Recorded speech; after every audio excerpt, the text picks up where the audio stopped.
자, 그래서 저희 보성영어가 가지고 있는 수능 프로그램은 기본적으로 그 듣기는 뭐 안 되는 애들은 계속해서 시킵니다. 계속해서 시키고 듣기가 다 되는 애들 같은 경우에는 해석하고 그 다음에 그 문제풀이 여기 두 개에다 방점을 찍어서 진행이 된다고 보시면 돼요.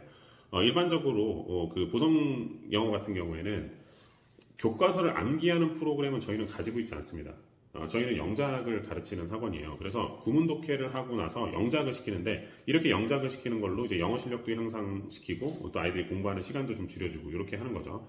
이게 이제 일반적으로 내신에서 효과가 좋다 보니까 어머님들께서 내신 학원이다 이렇게 알고 계시는 것 같은데 실제로 저희는 영어를 가르치는 영어 학원이에요. 그래서 구문 독해로 아이들 영어 실력을 향상시켜서 해석 능력을 근본적으로 개선을 시켜주는 그런 부분이 저희 보성영어가 갖고 있는 핵심적인 프로그램이라고 생각을 하시면 됩니다.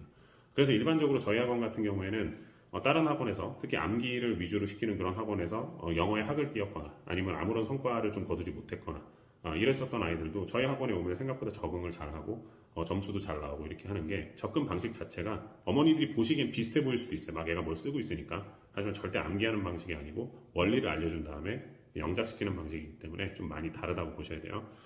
자, 그래서 저희가 말하는 내신 프로그램이라는 것 자체가 결론적으로는 구문 독해하고 영작을 하는 프로그램이기 때문에 뭐하고 직결이 되냐면 해석하고 직결이 되는 거죠.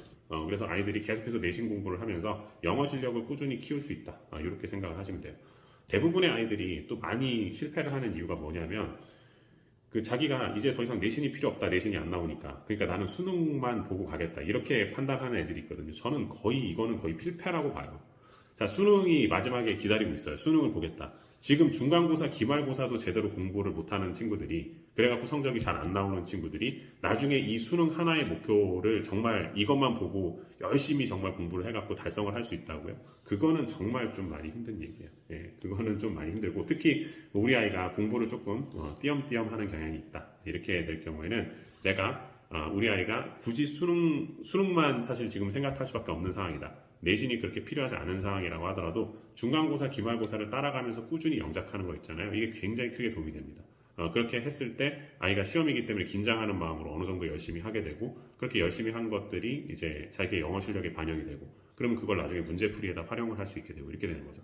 그렇지 않고 일반적으로 이제 영어 실력을 일반적으로 키워주지 못하는 그런 문제풀이 학원에 가서 문제풀이만 디립다 하는 거는 그냥 시간을 버리는 거다. 이렇게 저는 말씀을 드리고 싶어요. 자, 그래서 저희 프로그램을 보면은 일단은 고등학교 1학년 중간고사, 기말고사를 공부하기 위해서 열심히 영작하는 거. 이거 자체가 그 해석 부분을 해결을 시켜주는 부분이라고 생각하시면 되고요. 그 다음에 여름방학, 겨울방학 요 기간들을 통해 가지고 문제풀이를 진행하는 것으로서 애들의 논리를 잡아준다. 고등학교 2학년 때도 마찬가지예요. 그리고 고등학교 3학년 때도 마찬가지입니다. 그 똑같은 원리예요. 고등학교 1학년을 영작한다는 것은 고등학교 1학년에 걸맞는 영어 실력을 가진다는 얘기고요. 고등학교 2학년 교과과정을 영작하는 것은 고등학교 2학년에 걸맞는 영어 실력을 가진다는 얘기죠. 고등학교 3학년 마지막에는 이제 수능 특강이 시험 범위인데 보성고등학교의 시험 범위 같은 경우에는 수능 특강 영어 독해를 쓰거든요. 가장 어려운 수준의 지문들입니다. 정말 그 옆에서 보시면 저 지겨운 걸 어떻게 이렇게 생각될 정도로 그렇게 어려운 지문들인데 그 정도 수준의 지문들을 아이들이 영작을 하고 나면은 훨씬 더 편해져요. 영어 자체가. 훨씬 더 편해지고 그거 갖고 수능 보는 거라고 생각하시면 돼요. 그래서 지난번에도 아이들이 좀 일찍 그만둔 친구들이 있어요. 일찍 그만둔 친구들이 있는데 특히 수특 영작을 안 했었던 친구가 수능에서는 가장 좀 점수가 안 좋았다. 수특 영작은 저는 반드시 해보시기를 추천을 드립니다. 수특 영작이 끝나고 나면 사실 저희 프로그램 자체가 한 달 동안 문제풀이하고 나머지는 모의고사거든요. 모의고사, 실전 모의고사 보는 건데 주 1회만 오면 되기 때문에 부담도 없고 생각보다 아이들 실력도 굉장히 빠른 속도로 향상이 돼서 저희 수능 프로그램은 굉장히 안정화가 잘 되어 있습니다. 그래서 그 부분은 좀 학부모님들께서도 신뢰를 하실 만할 거다. 이렇게 말씀드릴게요. 자, 그래서 문제풀이 과정은 기본적으로 어떻게 되냐면 문제풀이는 기초가 있고 기본이 있고 고급이 있다. 그리고 맨 마지막에 이제 실전 모의고사를 보게 되는데 기초 같은 경우에는 이제 초창기 수능 문제들, 쉬운 문제들이죠. 이 쉬운 문제들을 가지고 유형별로 문제풀이의 원리를 알려준다라고 보시면 돼요. 메인 포인트 문제라든지 우리가 뭐 빈순삽 이렇게 얘기하는 빈칸 순서 삽입 문제에 대해서 문제를 어떻게 풀어야 되는지 그런 부분들을 알려주는 거라고 생각하시면 됩니다. 그리고 기본 같은 경우에는 2010년부터 2015년까지의 그 6월, 9월 대수능 평가원 문제들이죠. 요걸 유형별로 분류해 놓은 거예요. 그래서 이거는 사실 문제밖에 없거든요. 이게 왜 그렇게 되는 거냐면 기초에서 네가 배운 원리 있지. 이게 지문이 조금 어려워지고 길어진다고 하더라도 그대로 적용되는 거거든. 한번 풀어봐. 이렇게 해주는 거예요. 그렇게 해서 기본까지 풀고 나면은 고등학교 2학년 과정까지는 내가 괜찮구나.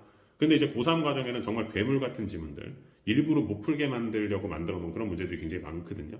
그런 고난도 문제들이 있는데 그런 고난도 문제들은 기초와 기본에서 배운 원리로는 안 풀립니다, 문제가. 그래서 그런 문제들을 위해 가지고 우리가 고급 과정을 만들어 놓은 거예요. 고급 과정 같은 경우에는 그 최신 교육청 모의고사 문제죠. 얘네들 중에서 오답률 60%가 넘는 진짜 어려운 문제들이죠. 그런 문제들만 골라갖고 이런 문제들이 나오면 기본 문제풀이 방식으로 안 되잖아. 그러면 이건 이렇게 풀면 돼. 이렇게 해서 문제풀이를 알려주는 거예요. 심지어 이런 문제풀이 과정들 중에서 해석을 안 시키는 것도 있습니다. 이건 해석하고 하라고 만든 문제가 아니야. 논리로만 잡아서 문제 풀어야 돼. 이렇게 생각하고 문제 풀면 사실 지문도 거의 읽지 않고 문제를 풀 수 있어. 뭐 이런 식의 강의라고 보시면 돼요. 그래서 그런 문제들에 접근하는 방법을 우리가 알려줄 거다. 자, 그 다음에 그 문제풀이까지가 다 끝났어요. 그러면 한 3개월 정도가 남잖아요. 그러면 수능 전까지 뭐 하느냐? 저희가 모의고사를 봅니다. 2017년부터 현재까지 그 6월, 9월 평가원 모의고사를 아껴놨다가 이때 보는 거예요. 이때 그래서 시험장하고 최대한 유사한 환경. 여기서 이제 실전 모의고사를 보는데, 그러면 이제 일주일에 한 번 와서 보는 거니까 일주일마다 한 번씩 내가 내 수능 점수가 얼마 정도 나올 것인지를 볼 수 있는 거죠.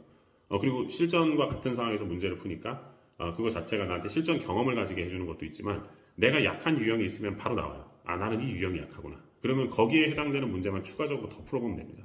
그런 방식으로 우리가 진행을 하기 때문에 굉장히 효율적으로 학습을 할 수가 있어요. 그러니까 다시 여러 번 말씀드리지만 이게 수능 문제풀이를 문제를 잔뜩 푼다고 해서 되는 게 아닙니다. 한 문제를 풀어준다고 하더라도 그 문제를 통해서 6문제, 7문제 그 이상의 더 많은 문제들을 풀어낼 수 있는 그 능력을 배양해 주는 거. 아이들 스스로가 생각하도록 해야지 강사가 문제를 풀어줘 갖고는 이게 답이 없는 거죠. 그래서 그런 방식으로 보성영어에서는 접근을 한다.